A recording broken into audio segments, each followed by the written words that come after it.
Hello，Folk Hong Kong 嘅讀者，大家好，我係 Jeffrey，我係晉身。我今日出席一個 Samsonite Cafe 嘅活動啦，咁啊，我覺得係一個好美好嘅一個聯乘嚟嘅，因為咖啡對於我嚟講係一個好重要嘅嘢啦，咁同埋因為我每日都係一個必需品，咁我覺得其實對於 Samsonite 嚟講，你可以睇到佢好多唔同歷史嘅 suitcase 啦，咁我覺得順便有個 exhibition 可以參觀下，咁所以係正嘅。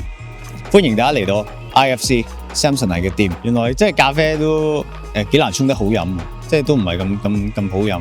係頭先啱自己品嚐有啲淡，不過幾好，因為我今日已經飲咗好多杯，咁所以呢個淡度係啱好去適合自己嘅 style 係。